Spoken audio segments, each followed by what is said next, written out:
What you wanna do is just me and you. We can take it late night to the pool. Let me dive in you. We can get cozy. Show you something nice. You know your girl ain't posing. No challenge, no mannequin. Ooh, looking out for you, nah, nah. Sip from you like you fine wine. It's a Doja Room. Good morning. Let's get Let's it. make this more exciting. Like, look at you, all your favorite songs tell you you're beautiful, my spirit child. You show me something new I didn't see of you. I settled down just to chill with you. So what you wanna do? Let's take a while, end up on the moon to reach new heights with you. Everything bathed in sunlight is yours. You got a gift for opening doors up, babe. My mission is making sure that we soar, get cozy beside me, enjoy the tour, babe. Ooh, looking up for you, nah, nah. Sip from you like you fine wine. It's only better with the time, roll up and light it. And let's make this more exciting, like, so what you wanna do? Got locations and oasis set, it's all just for us two. Everything you like to get you and I'm getting money too. We don't have to drive, hop on a jet, I just need one of you. But I want more to bring a twin, yeah, I can mess with you. Normally girls hear that and they trip, so what is it about you? Cause I'm not no ordinary nothing, I can show it too. No one ain't the one to go and brag unless you ask me to. Talk better when I'm talking about racks. Ooh, looking out for you, nah.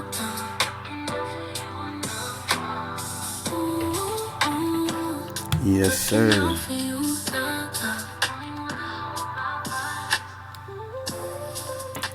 You are now tuned into the motherfucking Doja Room.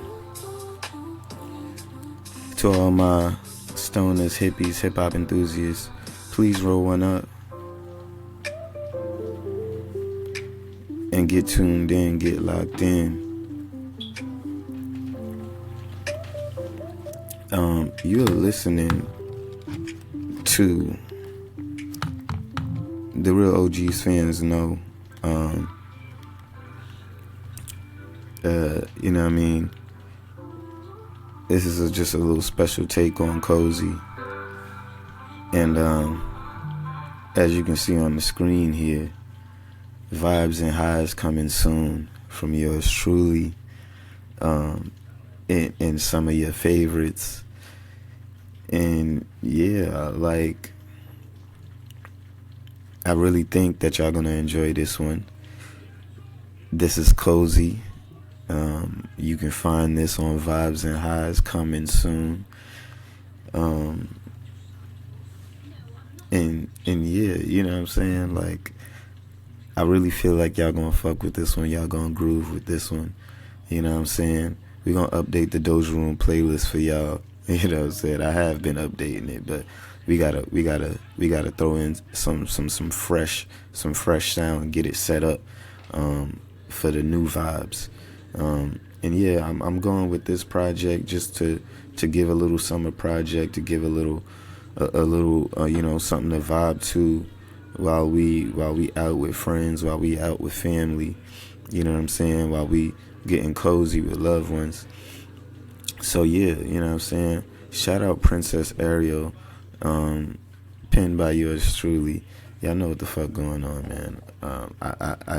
I can't wait for y'all to get this project. I can't wait for y'all to continue to consume this music as you have other tracks over the years. And yeah, I really think y'all gonna fuck with this shit. I got some bangers on here. We got some bangers on here for real. Yeah, and I don't think this is no light shit. You know what I'm saying? You know, this ain't no light shit. This shit heavy. Pause. You know what I'm saying? But I'm just trying to let y'all niggas know what it really is out here. Like, it really is going down in terms of this music shit, in terms of this King of Vibes shit. I gotta stand on this. I gotta give y'all these vibes for the summer. So we ain't give y'all no vibes all year. Why not give y'all at least 6, 7, 8, 9, 10 joints all in one go? You know what I'm saying? Why not? So I've been sitting down. Shout out Suave. I've been sitting down with my boy, putting some videos together for y'all. Just putting some general good content for y'all. We got Bad TV coming back in full force. And yeah, we really just gonna be getting back to it. This network, this brand is really about to serve y'all the best of the best, and you know what I'm saying? We really wanna be sure to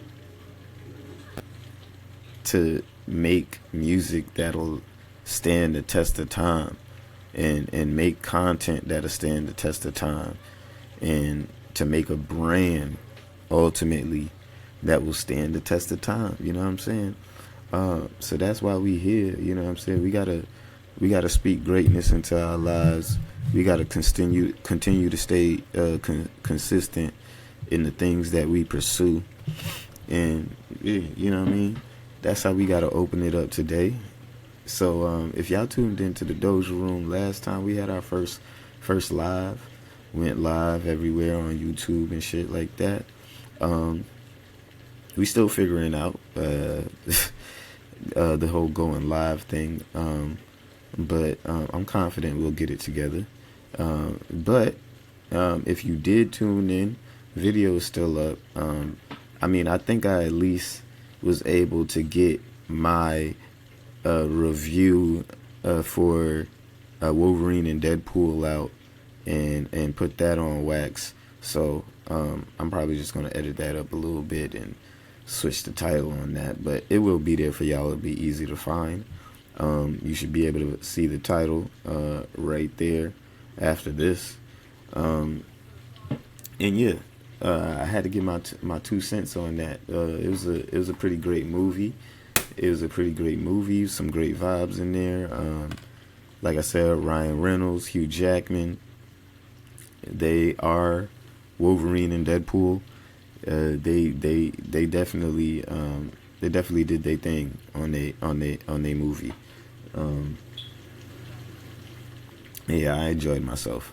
Could have been a tad bit better, but I think I don't know. I think I gave it like a good 7.5. I think I gave it a good 7.5 or 8, something like that. But yeah, it was a pretty decent movie. I fucked with it. Yeah, a lot of action, a lot of cameos, indeed a lot of cameos. And yeah, once I get this shit together, I want to start doing some more in-depth breakdowns with y'all on how we perceived everything, and what it means for the future of the MCU going forward, with the entire Fox MC universe joining the main MC universe. It's going to be exciting to see. So with that being said, most of all the other BS is taken care of. We can get straight to the meat and potato of things. Okay? Cause you still got like just weird niggas just making weird statements and all type of weird shit going on. So I wanted to point out this video. I'm gonna let y'all get down with this real quick. And because this nigga, I don't think he really learns. Like, I think there's something off. Like he don't get it. He don't get it. But yeah, let me just play this for y'all real quick. About the wrong damn things, that y'all always miss the motherfucking mark, and y'all miss the fucking message. Y'all over here slut shaming Megan Thee Stallion performed at a Common Hair Rally in Atlanta, talking about she done set black women back. This is the way they look at us like this. There's a time and there's a place and there's a sense of decorum, and why she out here twerking, da da da da. She barely even did a 1-2. She barely did a left cheek right thing, drop low and then swang. She barely did any damn thing, and there was nothing wrong with her performance.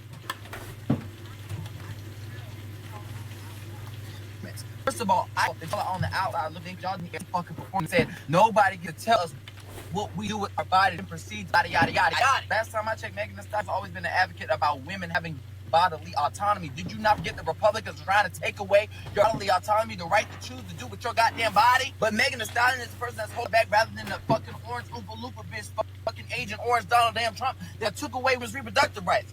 What the fuck are y'all talking about? Why y'all so concerned about what conservatives think about you? Why are you so concerned about you being holding black women back? Because she's dancing on the fucking damn stage. Yes. First of all, look, there has been no woman in her position ever, period. And she carries herself with such dignity. And they still call her out her fucking name. It doesn't matter how you carry yourself. It doesn't matter what you do. It doesn't matter your accomplishments. It doesn't matter your accolades. It doesn't matter about your resume. They will never see us as human goddamn beings, but you so damn concerned about what white folks think. Y'all are so concerned about the wrong goddamn things. You better shake that. Like, nigga, you sound fucking stupid. Like, this is why niggas like you need to shut the fuck up. Like, you sound fucking stupid. Nigga, we don't give a fuck about what white folks think. We give a fuck about what niggas is giving us. What is the policy, nigga? What is the policy? What are we getting, nigga? What is the negotiation table looking like?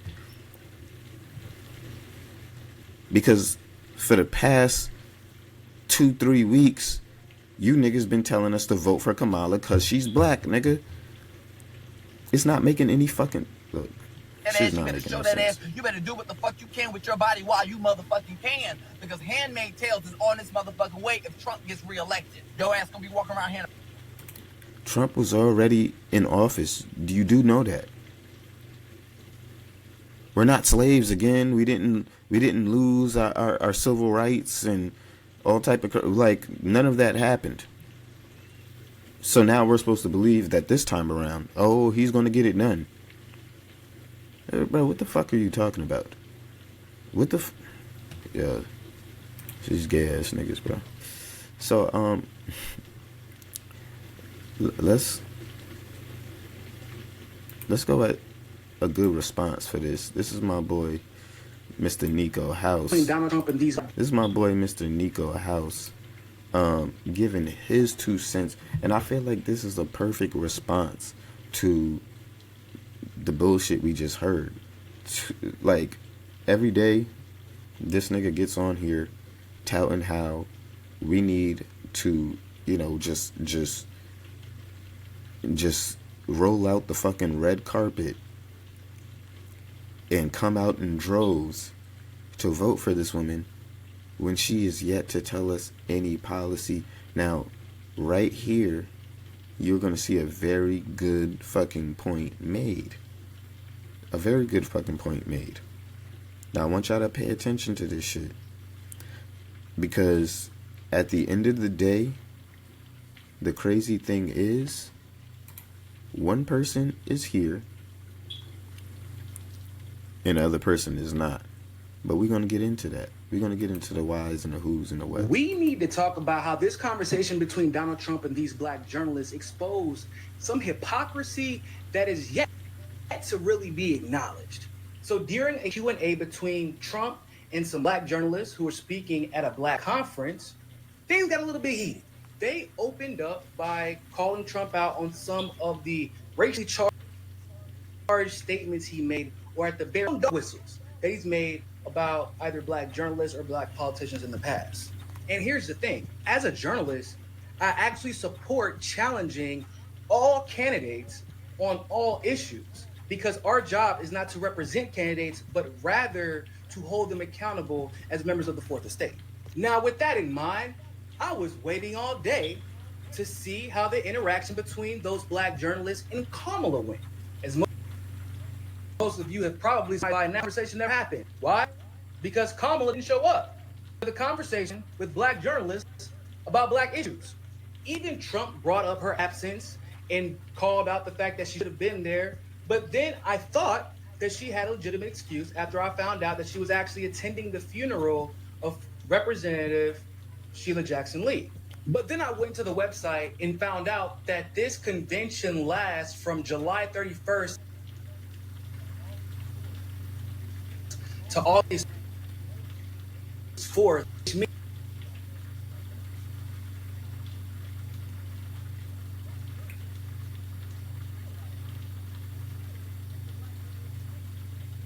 it's a black journalist convention. But that's a little bit confused as to why everybody is focusing on some of the responses from Donald Trump regarding Kamala's identity instead of focusing on the fact that the candidate who is running on being black has no time for black people or black journalists. Because, I mean, it's cool to call out some toxic rhetoric, some words from Trump, but y'all not upset that the candidate who is literally running on being black didn't have any time and didn't have nothing for us but excuses when it was time to sit in front of journalists and be held accountable for her actions that have negatively impacted the black community. Then I realized something. This has actually been the case within liberal media since Kamala Harris has announced. Like I said, they want to call Trump out for words that he said that can be perceived as racist, but they don't want to ask Kamala how she feels about the fact that her current boss said that black people aren't black if they don't vote for him, despite his history of racist policies. They acknowledge that Trump did things like help restore funding to HBCUs, first and things like that obviously help black people. And they'd even challenged him, asking him, what more is he going to do for us? But nobody in liberal media, nobody in black media is curious to ask Kamala about this infamous interview where she was very clear she's not going to do anything to specifically help black people. And if you think she was lying, just go to her campaign site. Not only does she not have any platform specific for black people, she doesn't have a platform at all. Every demographic-based coalition to challenge candidates on what they're going to do for those communities. But don't y'all think that if a candidate is running on being black, asking for black money, asking black celebrities to coalesce behind her, having media members fight to protect her identity as a black woman, like, don't you think it's fair that if we're going to ask Trump what he's going to do to black, that same black woman should ask what she's going to do and be held to at least the same standard, if not a higher standard, because she's literally trying to win the office of the presidency off the black experience. And don't you think that black and liberal media should be a little bit upset, considering we keep getting excuses for why she cannot engage us when it comes to policy? Why is her blackness, and yes, the quotes are purposeful, why is that not leading to any tangible policy discussion about black issues? And why is y'all's media okay with that? Oh yeah, I forgot. But Trump. Yeah, Trump ain't running on being black. He ain't running on my experiences. She is. So I expect her to follow suit. And I expect y'all to challenge her when she does it. Nigga, I couldn't have fucking said it better, my nigga. I mean, at the end of the day, it's like this. You're running on all these issues, on all these, like he said, black issues and shit like that, yet you don't have the time. And it's crazy because I don't understand how we didn't call this shit out sooner. You didn't have the time to, come out and speak to these same black women about what you're going to actually be doing. Now, somebody, because we did have a fact check, I'm not going to lie, we did have a little bit of a fact check. Now, somebody did come out and said, this is why social media is so dangerous. Literally within the first 30 seconds of the conference, they clearly state that they're scheduling a Q&A with Kamala Harris in September. Did you ever watch it? Either as presidents or as presidential candidates in past years. NABJ is currently in conversation with Vice President Kamala Harris's team to schedule a Q&A either in person or virtually in September. As journalists, we use opportunities like these to inform our reporting, but also either as... So we had that in response. And, Nico's response was, except she made excuses for why she couldn't be there that were actually bullshit. You can't beg black people for money now, but tell them to wait to find out where they should give it to you. And moreover, that shouldn't have been a substantive enough resolution for those journalists. So, which I agree, like, just because, like, it was a 4-day conference. You could have been at the same conference. You could have went there. You could have spoke to those journalists. I really don't understand why she wasn't there. It didn't really make sense to me. And like, I don't know. It's really no excuse for it at this point. It's really no excuse for it at this point. Like, if this woman is not going to provide us with answers other than, oh, he's going to do this, he's going to do that. Oh, like, what are you going to do for us? What are you going to do for black people specifically? It is time that we stop playing, gather our vote, and when we start gathering our vote and do that shit, hey, that I'm not voting for neither one of these niggas. That shit is a waste of time. It is a waste of fucking time. You have Kamala Harris out here touting all of this blackness shit in front of y'all faces, and she doesn't even know who she really is at the end of the day. She didn't grow up black. And it's crazy because I do have a clip, I believe, that, and I believe it was a clip from CNN, if I do still have it.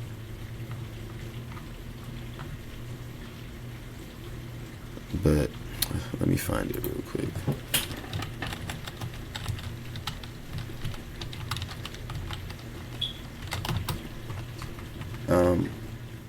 It was pretty interesting on when it came down to this conversation. I believe one of these reporters had,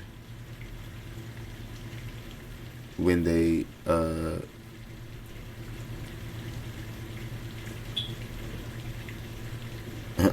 I'm dead.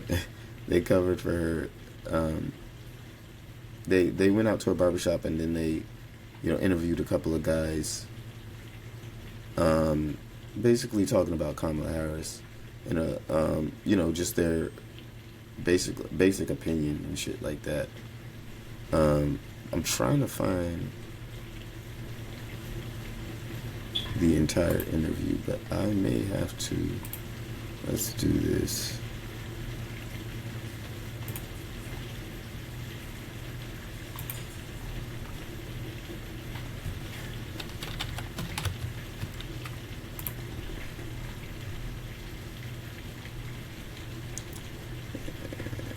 If I can find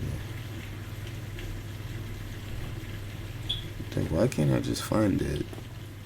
A regular fucking video, nigga, the actual video. These niggas must be trying to cover this shit the fuck up. Like, that was not a good video, huh?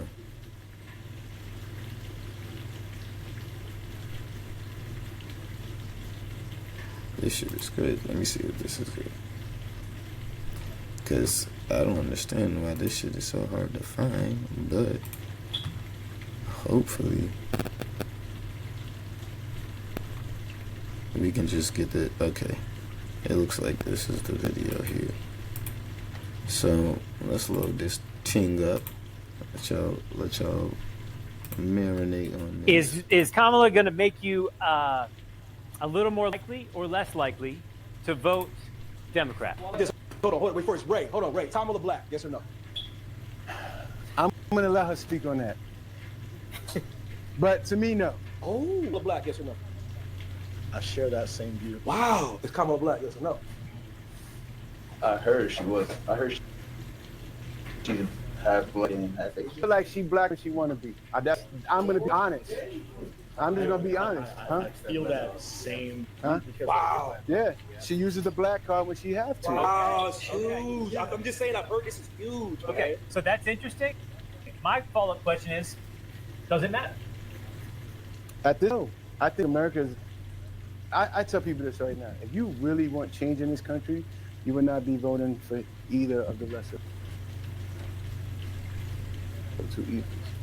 So, like, if we at that point, we truly at that, and we. I'm talking about this. We're debating her ethnicity. Yeah. Right? And we're hedging, right? Maybe that. Does it matter? If It doesn't matter. If she came out tomorrow and was like, yo. Yes. No, let me answer that question. Yes. She is running strictly off of being black and black issues and basically just running off the I mean, I can't even say she's running off of black issues because at the end of the day, she's not putting up any policy. But to answer the question, yes, it does matter when that is your entire campaign right now. Is I'm black and I'm a woman. That's her entire campaign. Fuck them both. Fuck them both. I'm sorry. That is the entire campaign, and they were not expecting this shit. They rolled up into this barbershop thinking they were going to get a bunch of niggas talking about, oh yeah, Kamala, she's a black woman. We gotta, but niggas flipped the script on them. This is why it's so hard to even find this video right now. CNN don't even want you to see this. And they thought they was about to pull a little fast one. When you're running off of strictly, I'm black and I'm a woman, nigga. Like you think we just about to just settle for the shit? So it's like, come on, what are we talking about, bro? What are we fucking talking about? Oh shit, pros, I see you in here. What's going on? I see you just popped in. Ladies and gentlemen, welcome the queen to the stage. But yeah, we was just breaking down and getting into y'all? this. Word. We was just breaking down and getting into some of this footage, some of the shit I missed from last time. You know, we had our first live stream and had a little couple technical difficulties, but we learning. But for the topics that I didn't hit, we just running through them real quick and getting to them. So the next thing I gotta do is get to, hold on. Let me finish this out and then get to the rest of it. Give me 1 second. Yo, Obama was black. Right. Doesn't mean anything to you. wow. Now, hold on. Do you think, though, let's flip it a little bit further.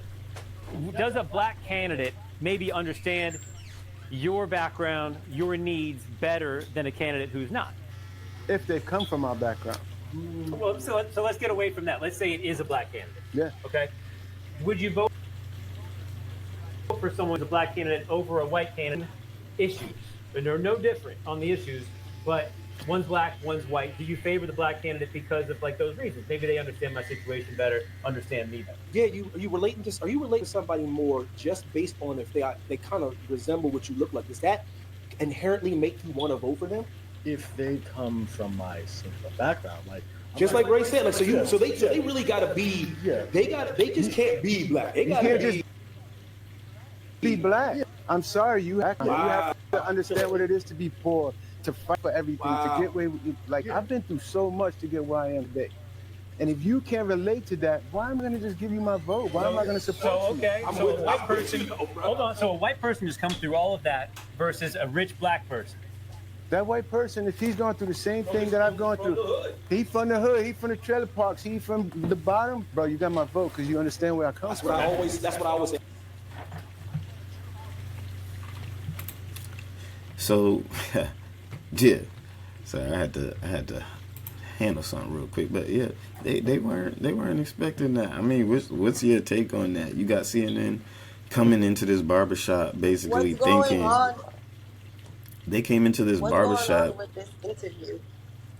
So yeah, they came into this barbershop thinking that, you know, they were just going to interview these you know, normal voters, people just in the hood, you know, everyday people, and you see the slip up. You see the slip up there. You see the voice of what black men especially are thinking. And it's like, that's what I'm saying, bro. It's so hard to find the actual clip because CNN, it's like it's like they haven't even posted the actual clip.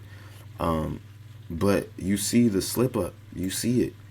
And the interviewee, he obviously wasn't expecting the response that he got, and so that's just what makes it even more funny and ironic that they thought they were going to, you know, have this interview to have niggas speak authentically on Kamala Harris and bolster her up and help her campaign, but at the end of the day, I feel like that interview, in all honesty, just being objective and do nothing but hurt her.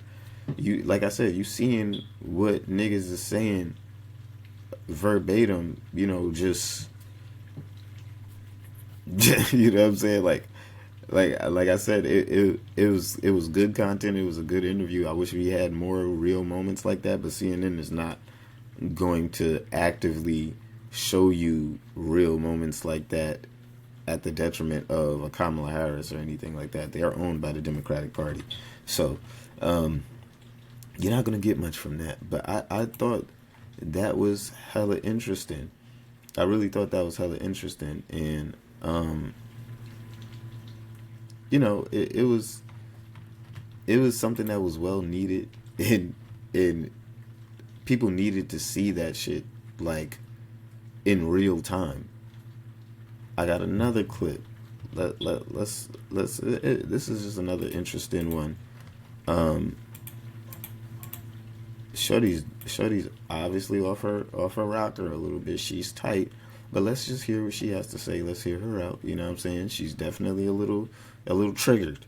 Not gonna lie, she's definitely a little triggered. But we're gonna let her spit real quick. Common Sense 101. I got your big reason why you better not freaking vote for Kamala Harris. God damn. This. Well, good day to y'all. That's how we start today. It's like, God damn, this bitch is stank. Well, across the room. I need a goody powder because I have a headache. Why is it this? Man, you probably got a headache because you screaming this early in the morning. It look early over there. You probably need that because you screaming this early. Like, you look good today. You look like you took your time to get yourself made up. Girl, calm down.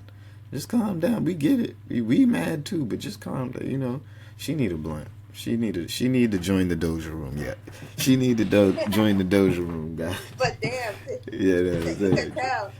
I guess you could tell when somebody speaks like that, something is affecting them personally from what these people that we're electing into office. So I don't think this is just like out of nowhere. I think this woman probably been feeling like this for a minute. Oh yeah, yeah. I'm definitely working on getting her in the Doja room and actually getting a good sit down talk and getting her perspective on things. Because you know this clip got, but I'm gonna let her spit because this clip really got me though, and it's some real shit. It's some real shit. Illegal alien, this so-called migrant from Venezuela, left a receipt at the cash register bodegas. Hold up, I'm gonna tell you. Why is it that this heifer, who has never put anything into this country, never worked in this country, never paid Social Security tax, never paid a property tax, never put into the IRS, never paid anything into here with her damn hands stuck out. Came from shithole country, wherever the hell you from.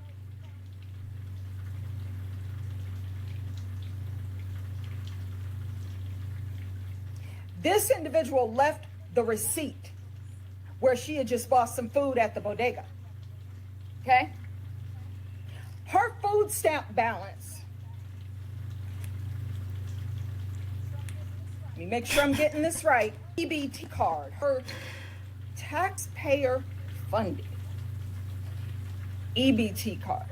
Her food stamp balance is $13,401.82. Oof, Jesus. That's like Jesus. half of people's rent. Bruh. It's like, it really puts a lot into perspective when you hear that and you see, like, nigga, we are struggling. Can we...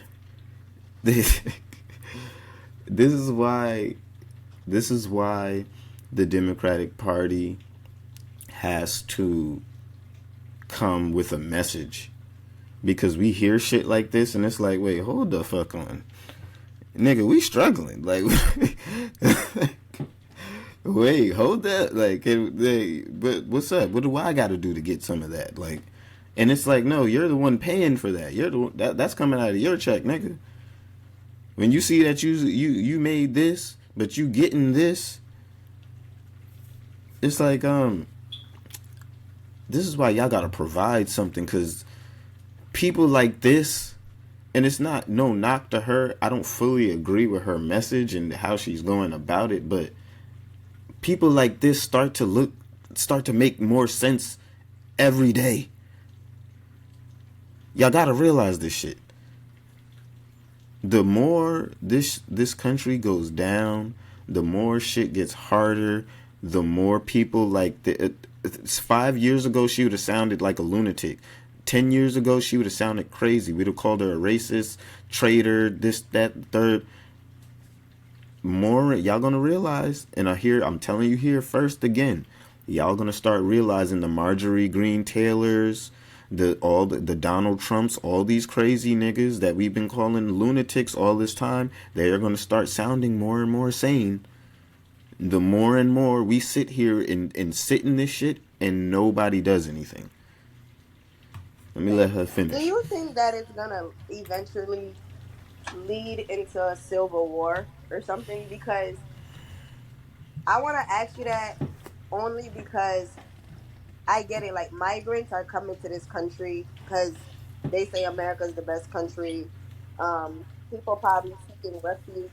There's all reasons why somebody might be coming here. But the undocumented thing, it is a very serious topic.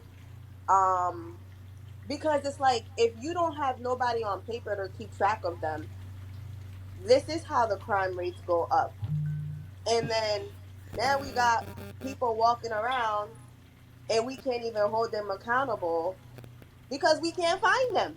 We don't even know if they exist. Yeah, we don't know if they're terrorists, and that's an honest thing. Scary. We don't know if they're terrorists. We don't know if they, like, niggas didn't go through the proper channels that you went to, that you went through. You worked hard for your shit. Right. You worked hard for your shit. You took time. You did all the proper things, and you have worked in this economy, paid for it in this economy, and that's why I said I don't want to get her message so confused, because people can get it mistaken and just look at all migrants and immigrants as, you know, that. And I think she's trying to, well, she's lacking the distinction to say, like, hey, this is what, you know, I can clearly see that she's going at a specific group of people, and the Democratic Party, and along with Kamala Harris, and it's a real issue. And the Democratic Party would have you look at her and be like, oh, she's talking about all of you. Look, you guys you can't listen to her. She's talking about all you guys. And it's like, wait, we gotta be smart here, because what she's saying is very clear, and it's a real problem. It's a real fucking problem, nigga. Like, this is not, like, we can sit here and argue over things being said nice and in a nice way and with kid gloves, but at the end of the day, there's plenty of people who come here the right way, and there's plenty of people who come there's 10 times the amount of people who come here the wrong way, and that's just the reality of it. And it affects us. She's gonna go into some of the ways that it does affect us, but I'm a rebuttal after that. But yeah, I'm gonna let her finish real quick. For 1 month. That's for 1 month, nigga. 13,000. individual's food stamp balance for 1 month. Okay? Because when you use your EBT card, it leaves a record of the balance. You've gone to the store and spent it, whatever. But somehow, this bitch who is literally never, and yeah, I said it, I'm going to say it again. This bitch who has never paid anything into the system is somehow worthy to get $13,401.82. Cash balance is $4,498. And the fuck? She's I really do need a cookie order. That's just one. That's one of them. That's one of them. That's okay. New York. I have something to say with that part. So, being a person that is part of the system when it comes to getting assistance, and this is not something like I'm ever going to be ashamed in talking about, because we all need help in places that we need help in, regardless. That one person, that might not be solely for them, because it is a household thing, and depending on your household you get whatever the certain amount and you deserve, or whatever the case is, they feel like you deserve. I understand her frustration in the part of like, this person just got here, they never paid a single dime into the system. How are they getting this type of assistance? I get her whole outrage. At the same time, I do think that this is going to cause a war between the people that lived here, like born Americans, I'll say, or people that came and became Americans, and it's going to be like versus the migrants. That's what I'm scared that it's going to lead into. I don't really think it'll become a war or too much of a conflict, because at the end of the day, this is our country, this is our military, this is our police force, this is our everything. So if the proper precautions are taken and we do the proper thing, I mean, honestly, you don't have to have so much pushback. Right. And you just have to stop letting all of these people just come across the border willy-nilly. Like, I get it, but what we got to realize the Democratic Party is doing, they are trying to replace them losing the black vote. They're bleeding out when it comes down to us waking up and being like, my nigga, y'all niggas is not doing nothing. Neither one of y'all niggas is doing anything for me. So what are they going to do? They're going to keep on bringing people here, giving them money, and making it so they, vote for us. Vote. No, I get the play. Everybody, I get the play, because there's another community that does that. Especially from where I'm from, they do bring a lot of people from Brooklyn to come down here and vote. It's a certain people with a certain community. They do the same thing. Like, right. It's done everywhere, but the issue is like we're not getting as people, like we're the one who's really taking the L. Like black people are getting affected more than anyone out here, and we're not taking that as serious enough. I'm big on helping people, but how could you help somebody if you don't help yourself first? And mind you, I they're don't get it. moving these people. This woman with this $13,000, she's moving into our communities. They're moving into our communities. Think about our hometown right now, where the entire Bethune Boulevard, Hmm. where which it was mostly black people. Yep. Now look who's in these apartment buildings getting first dibs. Why? Because who's building them? Who's getting first dibs on the apartments to move in all their Exactly. family and this, that, the third. Why are they? Why are they? Why are they called to get first dibs? Because they built the apartment. That's what Why I'm are they the saying. ones? Why are they the ones building the apartments? Because their labor is cheaper. Yeah. We're not getting those jobs. Yeah. So you're not getting the opportunity to get the first dibs and be like, yeah, let me pull me in my. I need a place to stay. Put me and my family up in here. Hmm. You're not getting that opportunity anymore. So when you go down Bethune Boulevard and you see and you wonder, oh, damn, this shit just opened up. How is it I know. I said that. filled with Hispanics already? Yeah. Because they built it. They built it and they got first dibs on it. But are you mad at the play though? I'm not mad I at the can't. I'm not mad at the play because at the end of the day, as an entrepreneur, if I had to make decisions for my company Right. to, at the end of the day, what I know now, would I? No. I would try to source black Americans and Americans in general to work under me if it had something to do with real estate or something like that. I would As you get black should. workers, but at the same time As too. you should. You want to know why? That brings me back. Sorry to cut you off, but Hmm, I didn't want to lose this thought. That brings me back to the whole LeBron James with the whole nepotism thing. Um, I don't know why it is deemed like for us, like it's a bad thing to have to do like nepotism, like to be like that, to be like I'm gonna go put my people on. Everybody does it. That's the part that frustrates me in this whole thing that happens in this world. If you're really looking at it, everyone does it. It's just when we start doing it, it starts to become. I think a lot of the arguments would be like, why it gotta be you? And I'm gonna give you an example. I'm working on something. I told a family member one time, and I'm like, yo, when I make it, and I don't say if I make it, I say when I make it. And and I'm making it is getting to a point where I can put people like me in positions. And I was like, yo, when I make it, you should just do this. Like you should just come and work with me, right?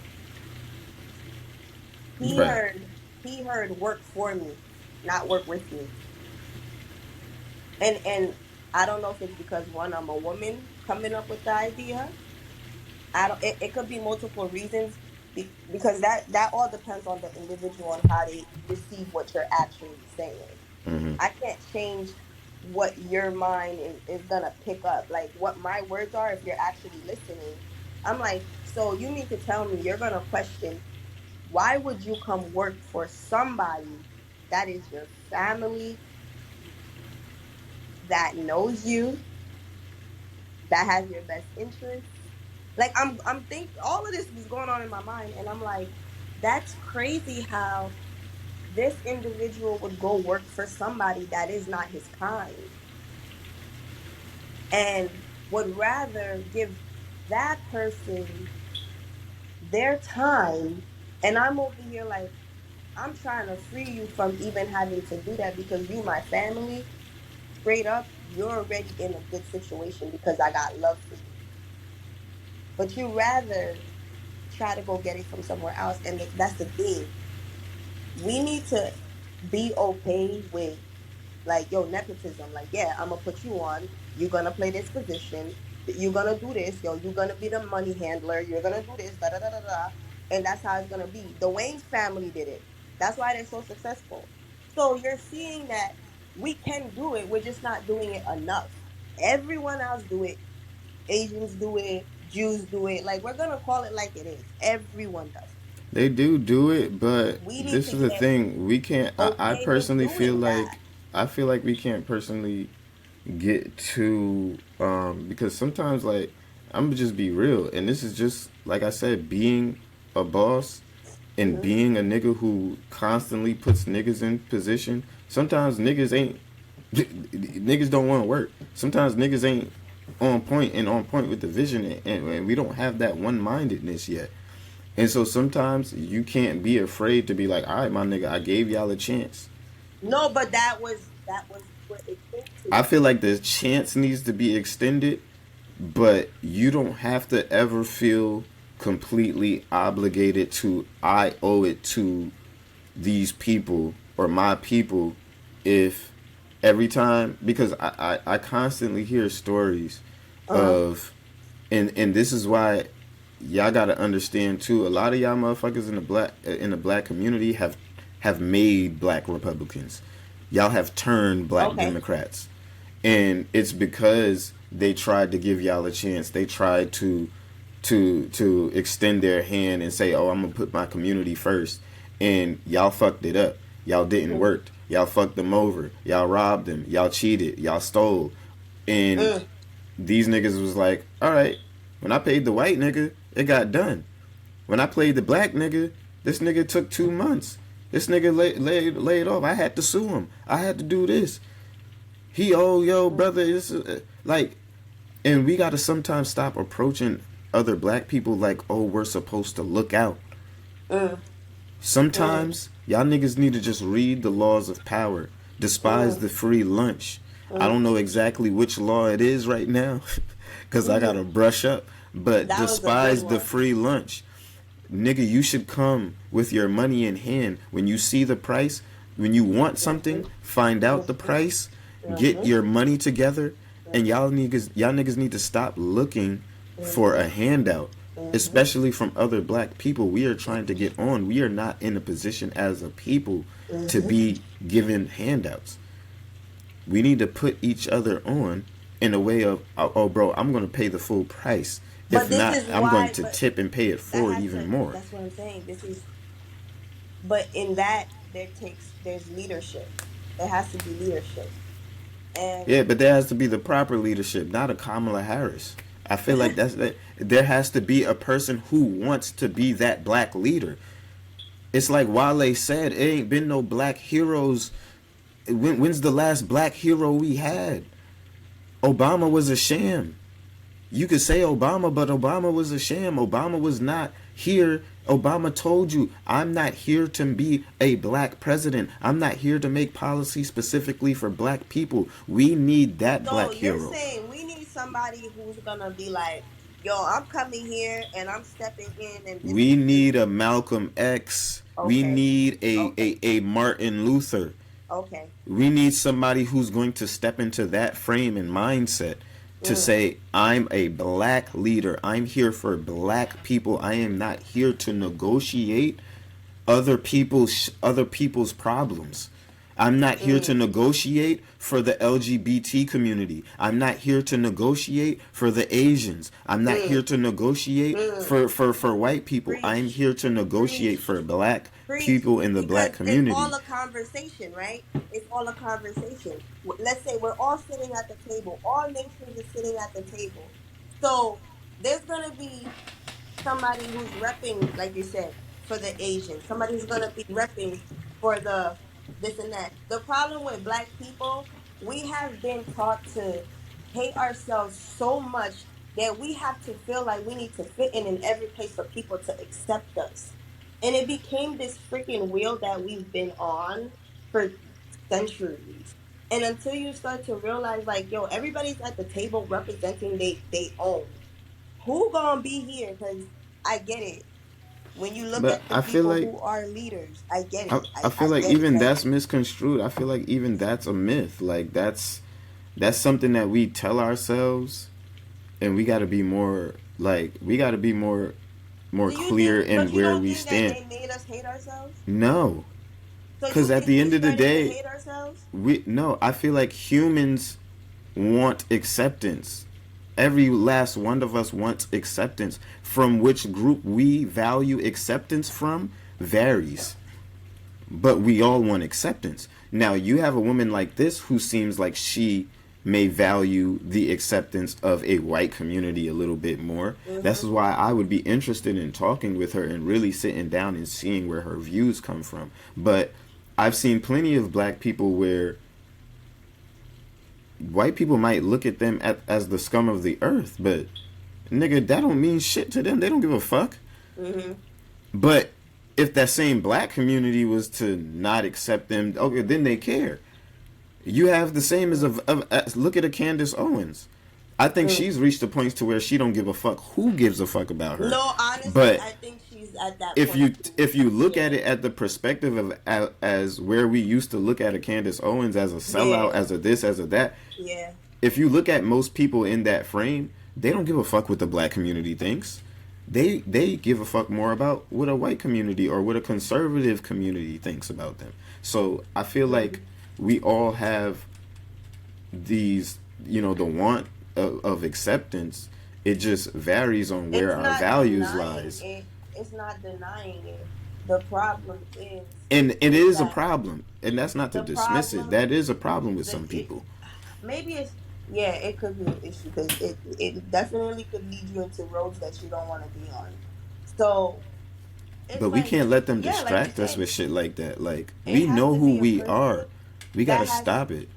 It has to be a person that has to just come in straight like that. Like, you know how like that song, like, really like that. Like somebody gotta just like not none of this fake, hyping shit up. Like, I'm gonna bring Meg Thee Stallion. I'm gonna bring this one, that one. I'm gonna bring Jay-Z and Beyonce. Meg Thee Stallion can't recite one piece of fucking policy to us.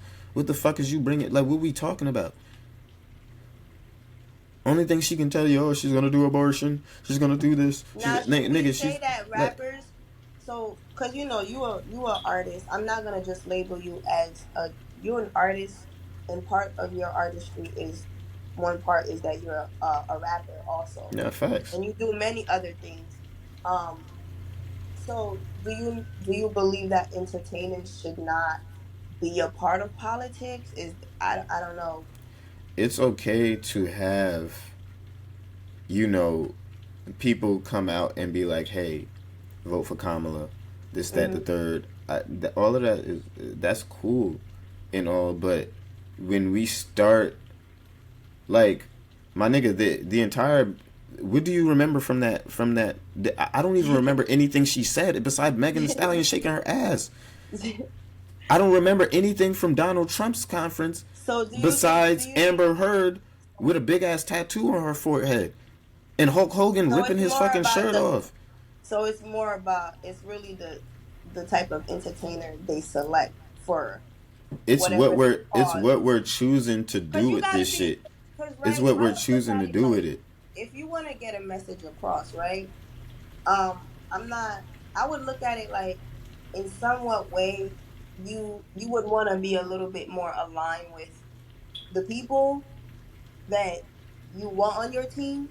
It's kind of like you kind of want it to synchronize into like a flowing like river, into there's a pattern to it, there's a flow. Maybe it's that it shouldn't have been Meg Thee Stallion. I feel like the people are it could have been Meg Thee Stallion, but Meg Thee Stallion did not have to be singing, performing, or shaking her ass. It could have been Meg Thee Stallion saying, should have been doing? Talking about do you think it should have been more of a conversation? First of all, if I was in Kamala's shoes, the only entertainers I would bring are entertainers that can speak towards the policy that I plan to push. I see. So, if Meg Thee Stallion, for example, I think her mother passed away. I don't know why her mother passed away or whatever the case may be. Or fuck that. She got shot by Tory Lanez. Meg Thee Stallion should be there speaking on gun violence, and then sit her ass down. You should speak on how gun violence is important to you, how I agree with this message. taming that is important to you, and how Kamala has sat down with you and planned on doing something about that, and she got your endorsement.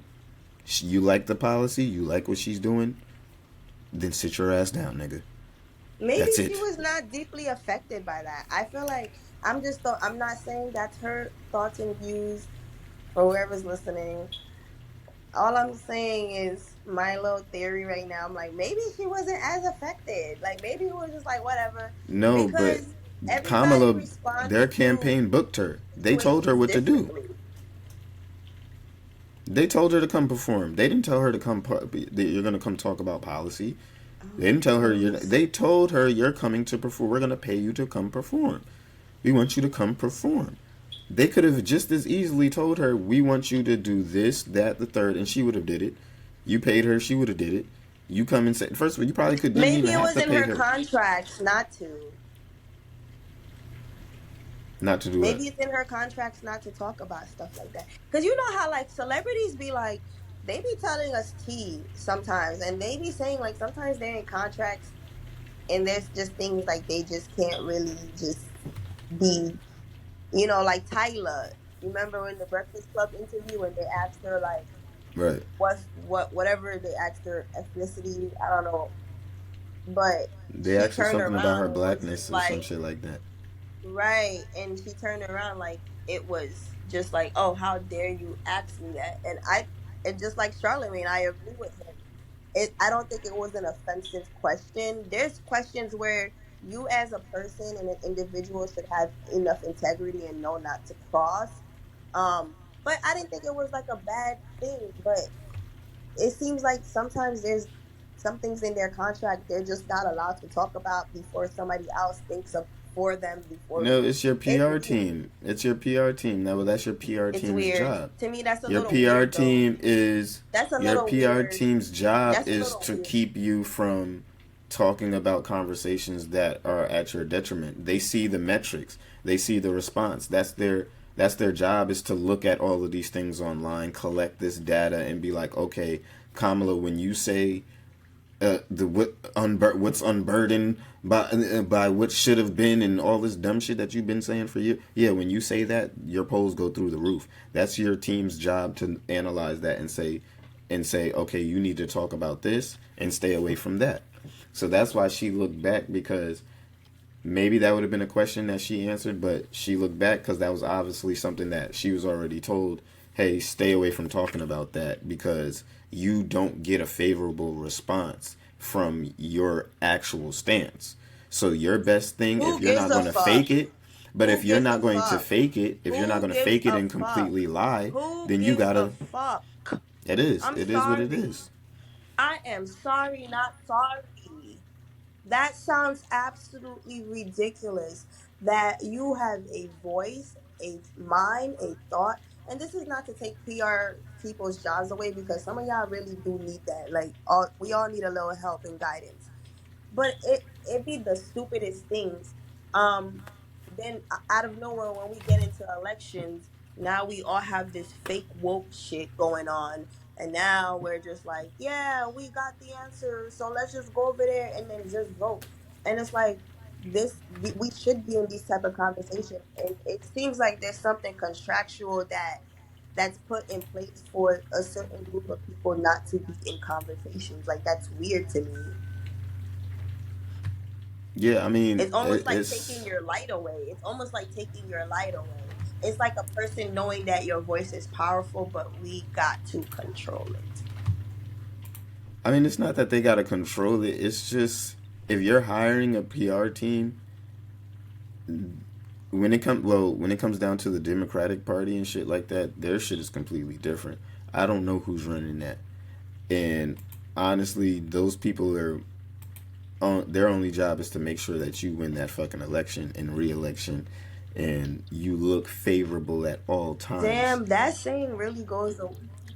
That's crazy. Fake it till you make it is a real thing. Like, Well, yeah, you that's want to crazy. avoid. You're gonna want to avoid the things that don't favor you. You might have a certain stance on something, and it might be better for you to not comment on it altogether than to fake it and act like you. Oh yeah, like But I I agree with love. that part with what you just said. Yeah. It'd be better you just Well, that's do a basically Jay-Z and what you've seen Beyonce and happening not with answer Tyler. nothing.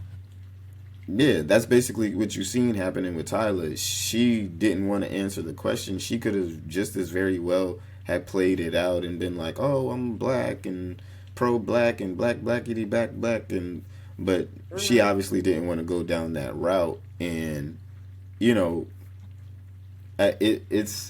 it's weird on to some people because it's like it's a question, it's an easy question to answer, but Thank God I just look at us that's just as how it falls sometimes. it's just not that deep. I don't know. I don't know. I get it. We're black. We're white. We're this. We're that. But like when it really comes to the matter of it all, I'm like, we're really that pressed about skin colors. Like that's really the main conversation right now. I mean, I don't remember exactly the Um, clip. I would have to let me what just about find the clip. housing conversations? What about like what you said? What about gun violence situations? Like I don't know why wouldn't any. I mean, then again, like I said, not everybody feels or is affected by these type of causes that are important to others. So you never, if you don't see the reality, not too many people is gonna be as affected. So, so it's understandable, Let me but it was see. weird. I'm sorry, I had to bring that up. That interview was cringy. No, I'm trying to see exactly what they was talking about in this. I got the clip right here. It was a Well, it little ain't the cringy. clip. I'm It isn't. sorry. I just because I was just like, who Oh cares? You're a my human god. being. You're a human being. You love to make music. You know, look, some of y'all gonna look at me as this. Some of y'all gonna look at me as that.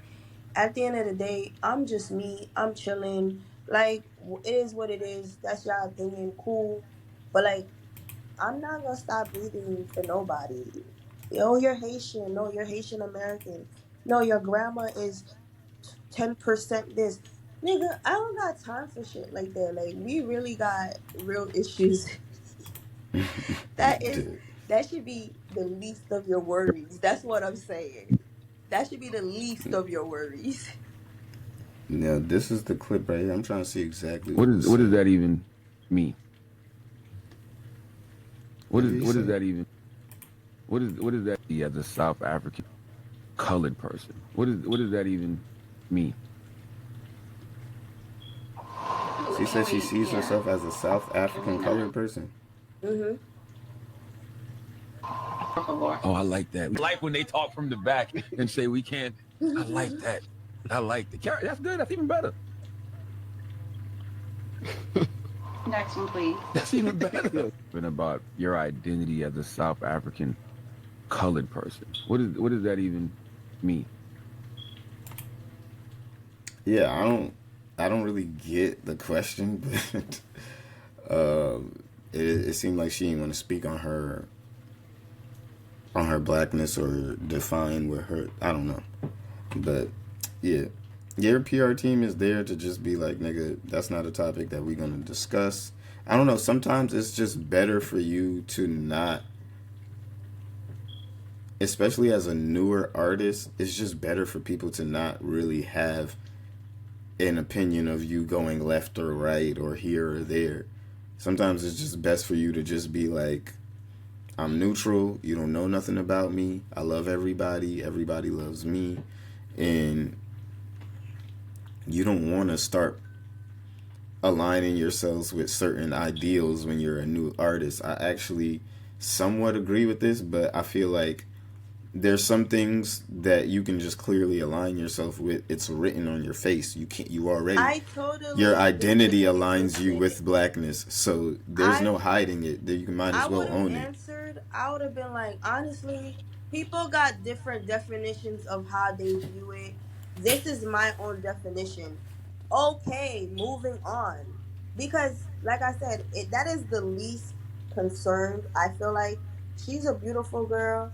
Her voice is like, wow. You know what I'm saying? Like, it is amazing.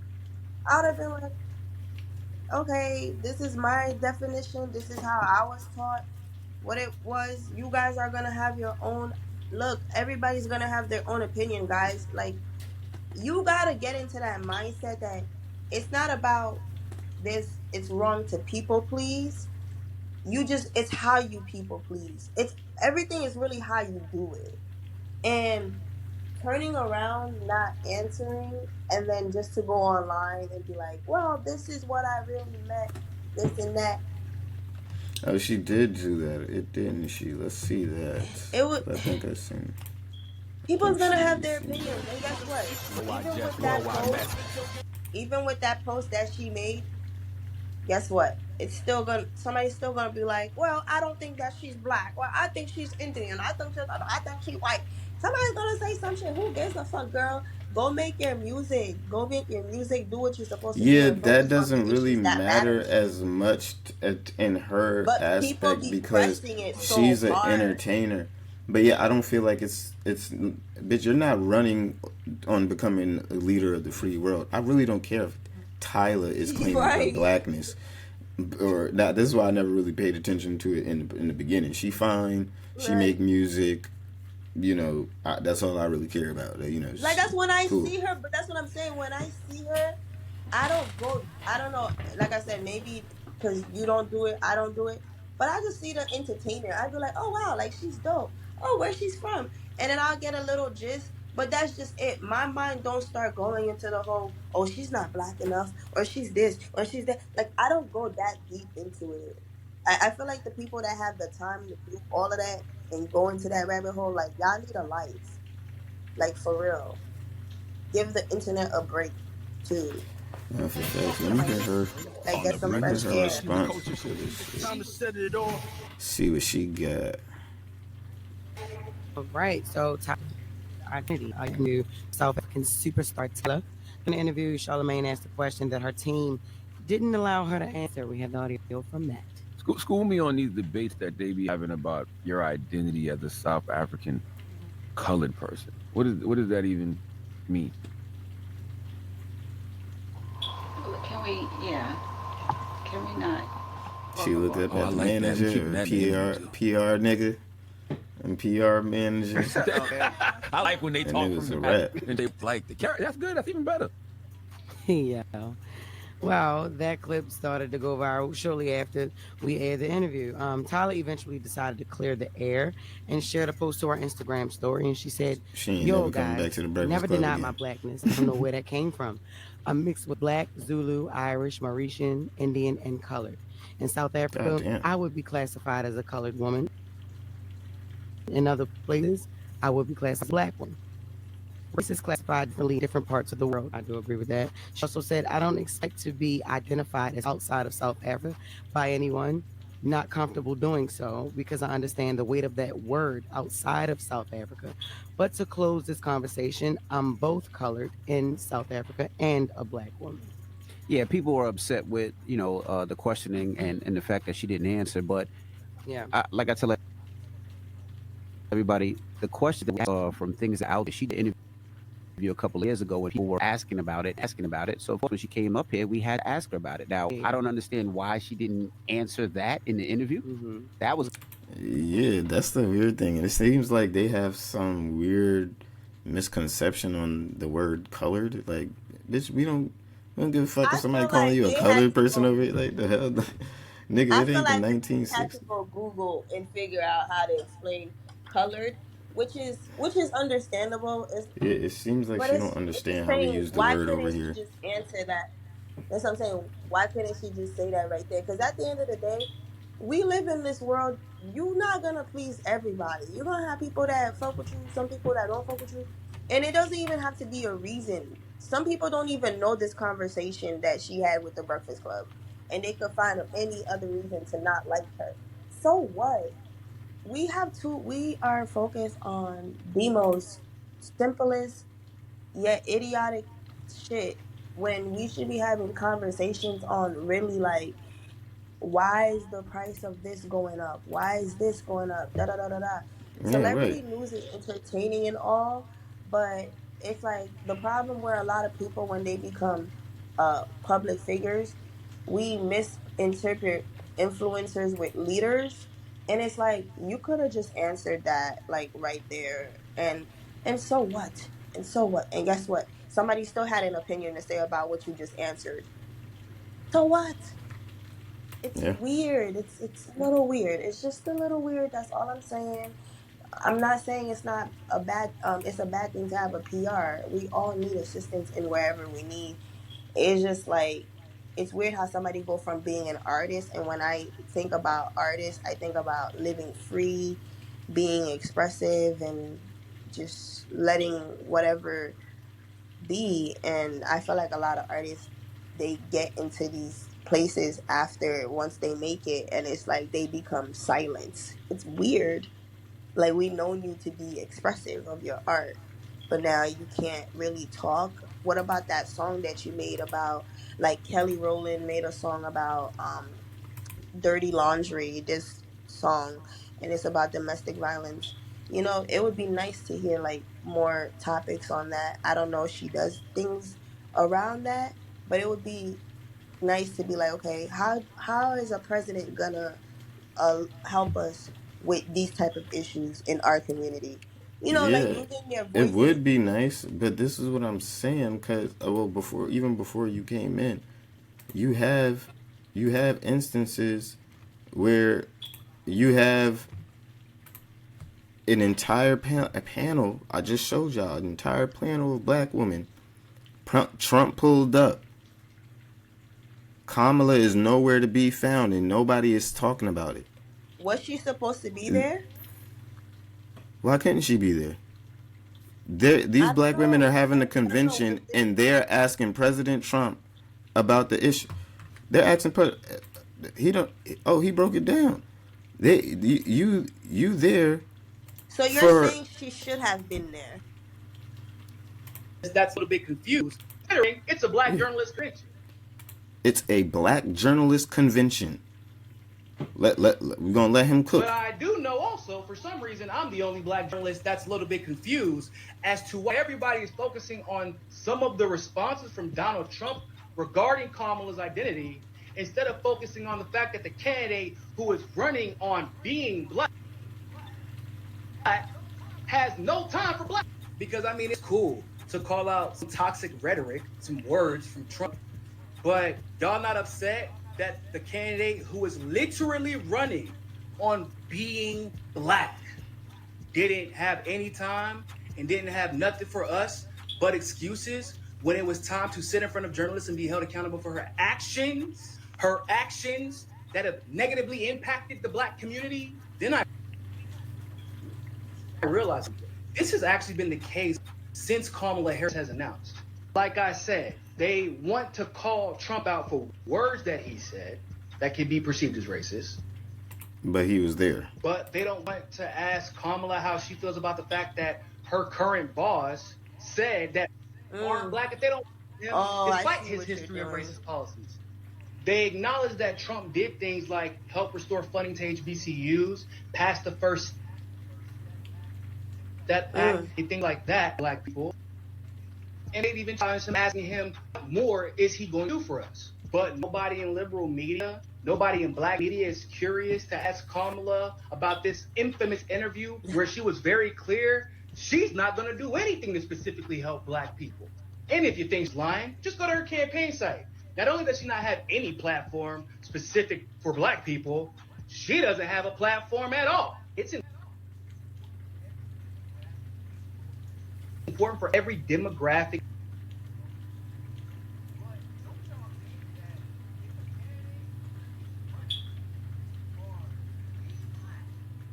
On being black, asking black celebrities to coalesce behind her, having media members fight to protect her identity as a black woman. Like, don't you think it's fair that if we're going to ask Trump what he's going to do for the black community, that woman. No, a higher. A higher. Ask what she's going to do and be held at a high. You think that black and liberal media should be a little bit upset, considering we keep getting excuses for why she cannot engage us when it comes to policy? Why Damn, man. is her black and her black votes? Why is that not leading to any tangible policy discussion about black issues? And why is y'all's media okay with that? Oh yeah, I forgot. But Trump. This is But bothering Trump. me. Yeah, Trump ain't running on being black. He ain't running on my experiences. She is. Yeah. So I expect her, and I expect y'all. I mean, I'm just saying. And then, mind you, the convention, like he said in the beginning of the video, she had an excuse for one day. Oh, I was at a funeral, da-da-da. The convention was 4 days. That convention lasted 4 days. You couldn't pull up none of those days to talk to Wait, you couldn't pull up to none of those 4 days to talk to black journalists? Stop. I'm gonna get mad. I'm gonna be real honest. This is why I'm trying to tell people, like, y'all gotta stop. But this is what I'm trying to tell people. And shout out to Nico House, because I've been fucking with him for a long ass time. This is what Nick, and this is why I fuck with this nigga, because I even had to realize, like, wait, what the fuck? Why the fuck wasn't Kamala there? Wait, what the fuck? It was an all black journalist convention, and the black candidate wasn't there. What the? God. You just made me tear, like no cap. Wait, does this make sense? Like, does this make sense? Like, this is what I'm trying to tell y'all. These niggas are playing in your faces. These niggas come in black, I'm black.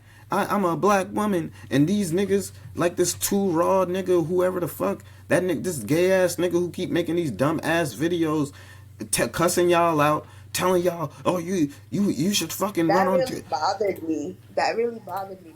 Yeah, y'all keep listening to dumbass niggas like this. Y'all listening to dumbass niggas like this, and niggas like this will get on the internet with full confidence, but they won't sit here and be like, Y'all will be distracted by all the clips of Trump coming out and saying all of the bullshit that he's saying, but y'all won't say, that was an all black convention. That was a convention of all black journalists? A stage full of all black women? Why wasn't Kamala there? In Chicago. And you want to know what's the saddest part about it all? We act like, I'm sorry, like that clip really got me emotional, y'all. Like, I'm literally cutting my nose out. That, seeing those women on stage, just that small pic of it. And yeah, we see Trump over there, but I'm just looking at those black women just sitting on stage, and I'm like, but you guys would have showed up if it was Fox. She don't want to show up. You guys would have showed up if it was like these big platforms like CNN.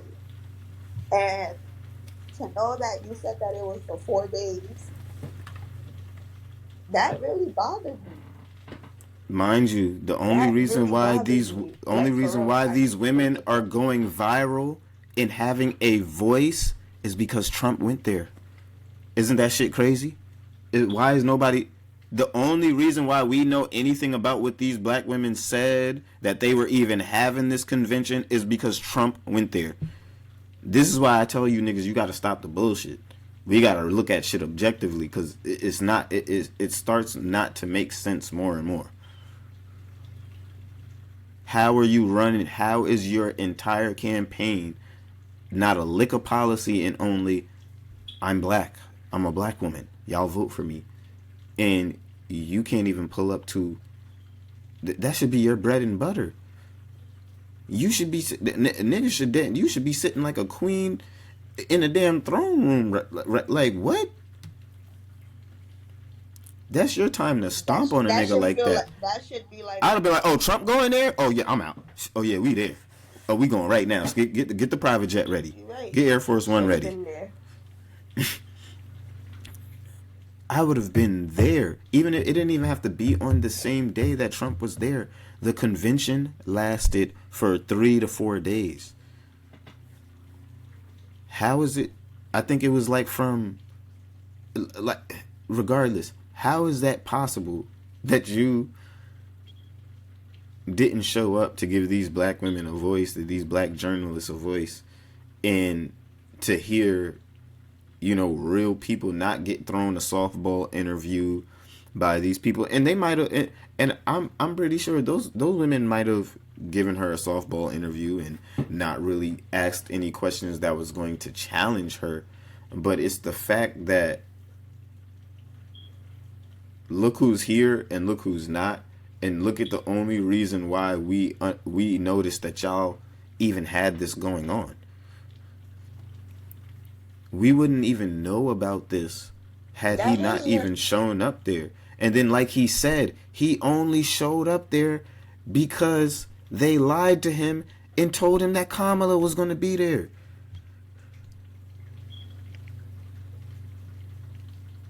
Like, this is the shit I'm talking about. Like, it don't make sense, bro. It really don't make sense, because we gotta really take a deep look around us. I understand, because we gotta really take a. Like, I didn't expect that video to do that, because just looking at them on stage, and like you said, like, she should have been there, whether if it was with Trump or a separate day, but that would have been that would have Oh been no, a she moment, she said she's gonna have a Black Q&A with journalists. them in September. In September, nigga. In September. Damn near what? What's that? A month or two before the election? Like, this is already a messy ass process. You want to wait till September until you sit down and talk with these women on policy, and so you can have a doctored softball interview Q&A, and hopefully by that time you actually have some policy put together. But it just doesn't make sense. And then, like I said, you have dumbasses like this on the internet telling you, vote Kamala, she's black, she's a black woman, you niggas is dumb. But first of all, you gay ass, black ass niggas, y'all getting benefits from both sides. The Democratic Party is looking out for you more as a gay man than they are looking out for you as a black man, and you don't realize that. So you can sit here and think you have the right to talk down on the rest of us black Americans who can think for ourselves and are not going to vote based on identity, who are not going to vote based on fear. Because this is all y'all niggas do. Fearmonger, identity politics. You're going to see it every time. Oh, Trump is going to do. He's going to do. It's going to be the worst. And then, she a black woman. She's a black woman. She's a black woman. That's the only argument I hear.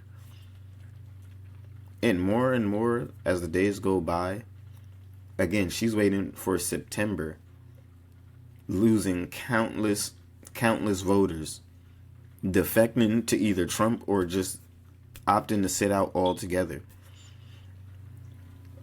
And you're going to wait till September to talk to these same black journalists who most likely have black platforms and have black audiences. So it just doesn't make sense. It really doesn't. So, I mean, but hey, y'all gonna get y'all's. If I really don't know who's gonna win at this point, because hey, I mean, we've seen weird shit before.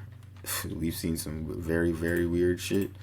And yeah, I can't tell y'all what's gonna happen in November at this point. I really can't, because the Democrats, if y'all think that these niggas won't rig another election, they will. They fucking will. And if y'all think election rigging isn't real, it fucking is. Trump is not tripping. He ain't just, yeah. So please just understand what the fuck is going on. Let me just bop on to one more topic on the way out, because whoo. Now I got one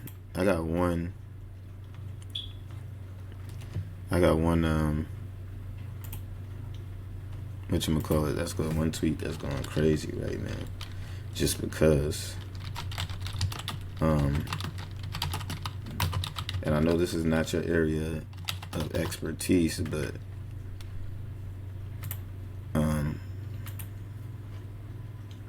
you know, it has to be spoken about here in the Doja room. Let me just get my shit ready for y'all niggas, cause it has to be spoken about. And House of the Dragons. House of the motherfucking Dragon, season 2. My God. Let me just get my shit. Let me just get to this take. You know what I'm saying? Because I did get my shit off. And I had to just say, you know what I mean? For the season finale, there ain't no way we watched the hour and a half long season 3 trailer. Like, oh my God. And the show is that good. I promise you, the show is that good. But without getting into too many spoilers, we're gonna go into a in-depth spoiler review on the Firstborn Media channel. But for right now, just for my first impressions, that was a weak. It was a weak season finale. I can't lie. The shit was a weak season finale. But I needed to see a little bloodshed. I needed to see somebody, you know what I'm saying? I needed to see something. And we didn't necessarily get that.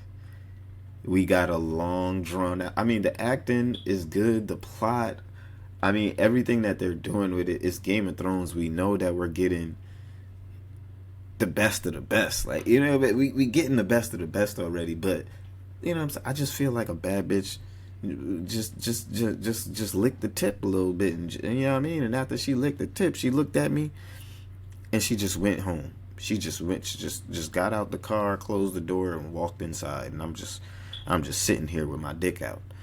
That's what this shit feels like right now. You're crazy. I mean, this is what the season finale felt like, and I needed some finger licking. You know what I mean? Like I felt like I smelt grandma cooking. But when I walked in the kitchen, it was one of those like, oh no, baby, this for the church. Like, nigga, what? Nigga, you making all this for the church? Like, y'all niggas know y'all know what I'm talking about. Y'all know when grandma in there busting that nigga, she whipping up something good. She's throwing down. And you like, oh my God, it's one of those nights. It is one of those nights. I mean, I have been anticipating Sunday night for a good week. All week. And I think I even heard a comment from somebody say, like, nigga, the anticipation for this episode has been carrying me through this terrible ass week. And I felt him on that. I didn't have a terrible week, but I was anticipating this episode. And we got, like I said, this show is such a good show. It's hard to sit here and act like the episode wasn't good. But on a standard of season finales, That was probably the weakest Game of Thrones season finale I ever watched. So with that being It said, seems like they're doing that with all the shows. bro, I mean, I needed one Their battle. ending, like the ending, it just falls mad flat. It just be like, Yeah, I needed one battle. I needed something. I needed something. Just to I don't know. It was just like you didn't get you got the appetizers. You got you went into the restaurant. You ordered the big juicy burger. You got a little appetizer, and then after sitting there for an hour, them niggas told, oh, you know, you knew it was gonna be a little late because there's a lot of people in here. It's popping. But after sitting there for an hour, the waiter comes back and is just like, oh yeah, we don't got no more beef. We don't got no more. Yeah, you're gonna have to order. Yeah, you're gonna have to wait on that. You're gonna have to order something. You've been waiting all week for this burger. You made reservations for this burger, nigga. You made reservations. You took time out. You brought a bad bitch with you and all that because you want to get some good sex after this burger, nigga. Yeah, but like, oh my god, they not getting it. Dude, you can't end the season like this. We need a surprise episode or something. We need a surprise bonus episode. We need something. Let alone the season being eight episodes. It should have been 10. It's just like, bro. So, I don't know. I don't know what to say about that. But the rest of the season was a great season. Overall, I can give the season a solid, like a good 8. A good 8. You know, a good solid heavy 8. Just because this could, at the end of the day, the series continues to deliver. It's compelling. It's good writing. We see good written female characters look at the screen. We see good written female characters with purpose. They're not just thrown into this universe and given all the strength, power, and knowledge to do anything and just do stupid shit. It's good characters. It's good conflict. It's real good writing. I mean, it's George R.R. Martin, for God's sakes. Y'all know how he get down. So, you know, I mean, this is how you write female characters. Write them with some realism. Write them with some faults. Write them with some weaknesses. I like how they went with Rhaenyra, and she's a queen who has to now take charge of an army, dragons, dealing with real consequences, and she has been raised as a lady all this time. Not only that, her father and her grandfather before him have had 70 years, 90 years, 70 or 90 years of peace. Nobody in Westeros has seen war, so how do you now take command and lead men who've never seen war, into battle, and you've never seen battle yourself, and now you have to command battles and wars? So it's very interesting how they stay true to this character, and she's not like how we see in Rings of Power, just this all-knowing female girl boss badass who has no faults and who can defeat anything. And it's like, no, like this is how you write female characters. This is what we want to see. And for all you niggas who say, you know, when you see certain female castings and people don't like it and people revolt against it, it might be for a good reason. It's not always because niggas just don't want to see female characters thrive and shit like that. Because this show is testament that you can have good written female characters lead a show, be the star of a show, full of. I'm sure. Well, I don't know, because a lot of bitches like Game of Thrones nowadays. A lot of women like Game of Thrones nowadays, but I'm sure it's still mostly men. But a lot of females is into, especially the House of the Dragons and shit like that.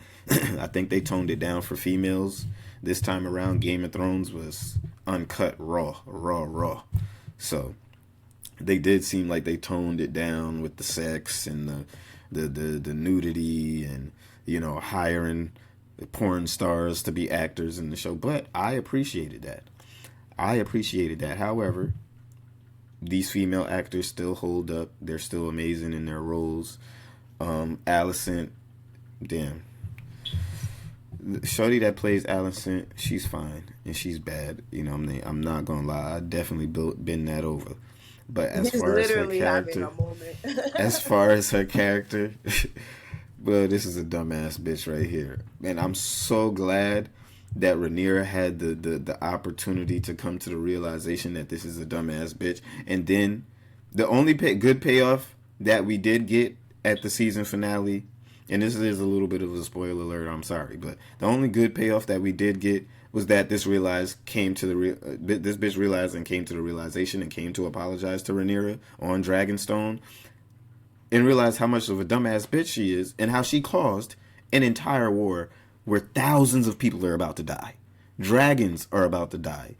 Princes, kings, queens, everybody is about to die. All because this bitch wanted to act like she heard some shit on a nigga's deathbed. Like, can you imagine? Let me just break this down for you, because I know you're not a show watcher, but you're a female, so this is good. This is, you know, this is good. This is good. You got brothers too, so this is perfect. So, you know, you're a queen. You're not a queen yet. You're a princess. Your father is the king, and your father has no male heirs, as it's only you. Your only child. Father has no heirs, so naturally, the order of things is,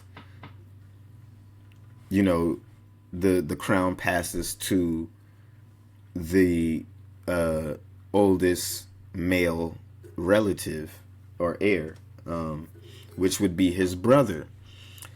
Things happen, and your father ends up naming you as, you know, as his heir. So that makes you next in line to take over the Seven Kingdoms.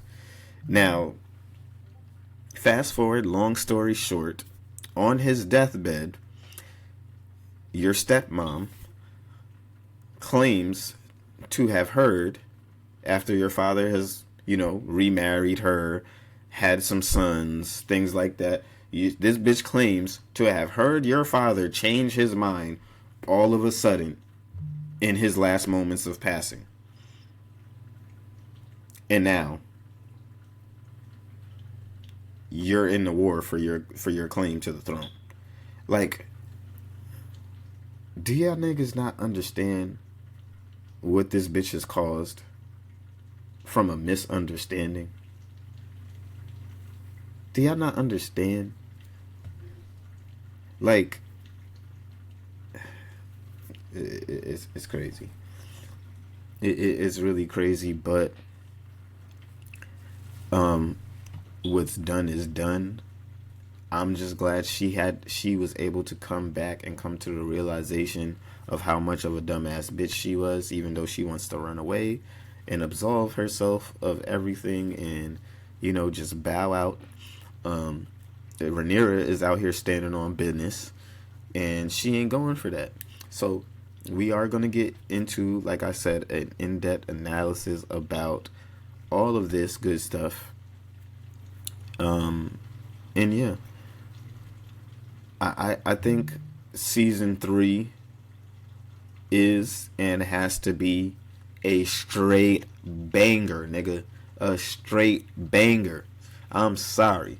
No talking. The first episode needs to be named On Sight, because I don't want to hear shit. I want to see swords clashing, dragons burning shit.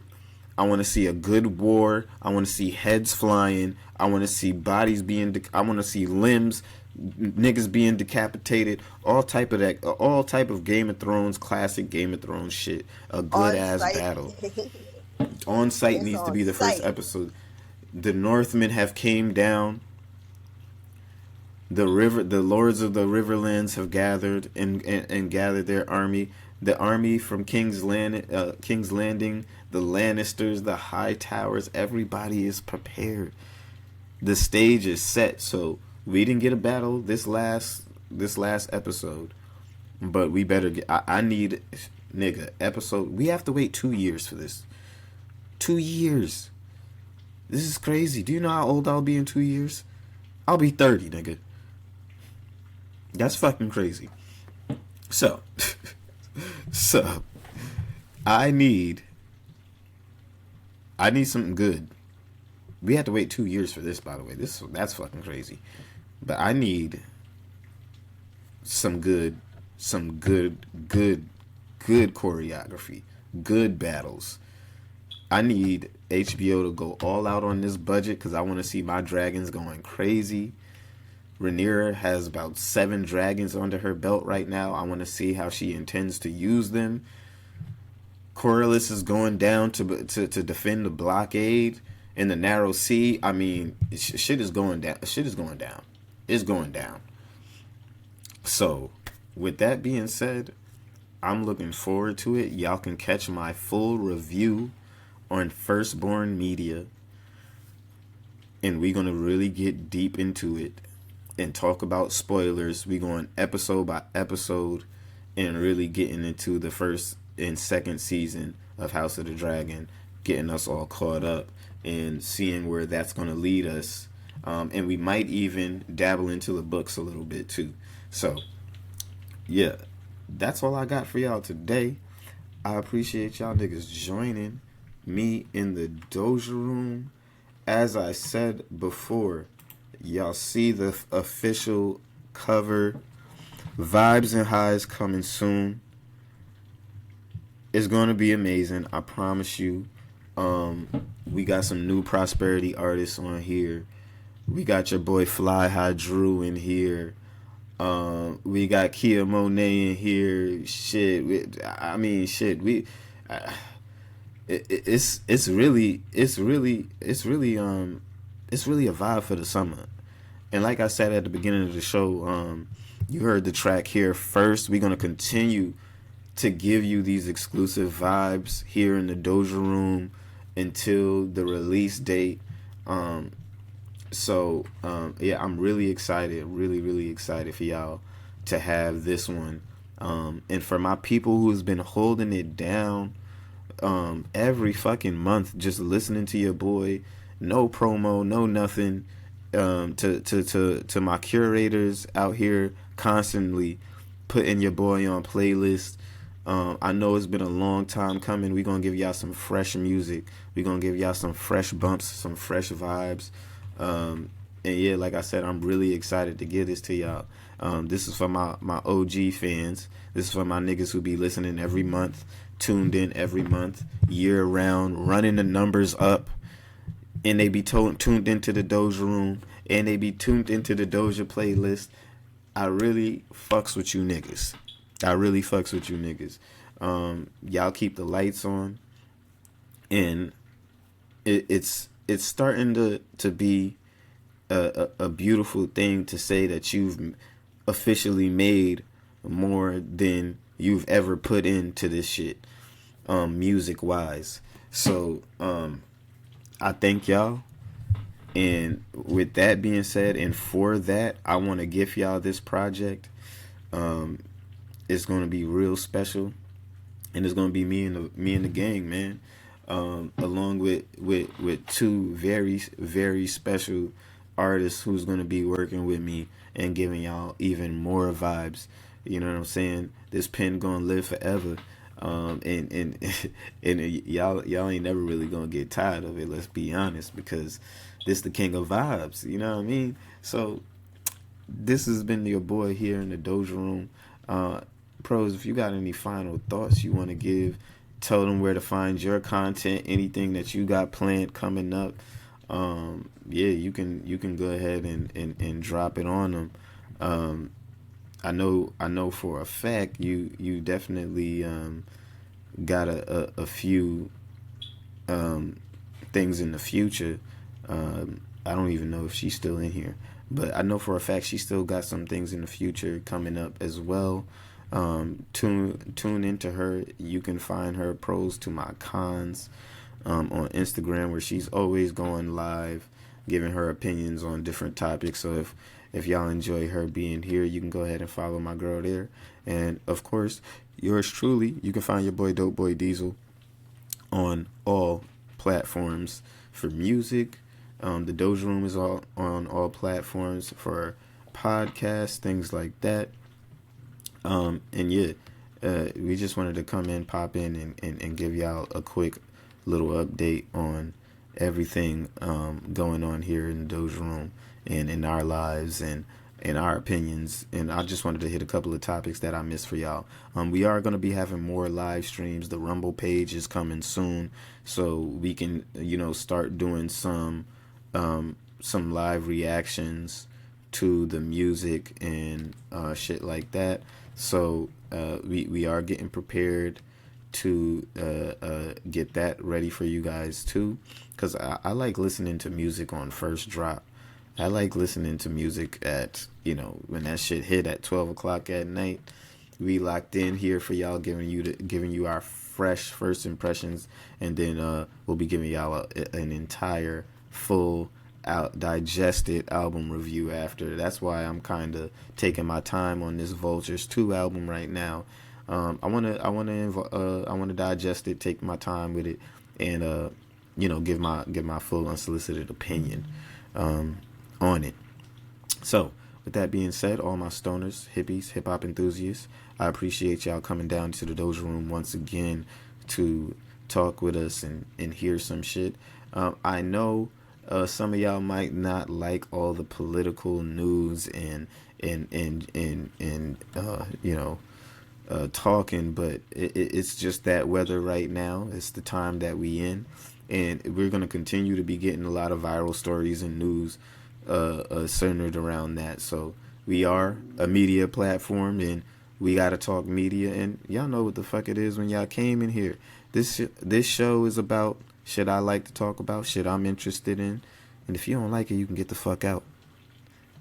It's your boy Dope Boy Diesel, and this has been the Doja Room, and I'm out.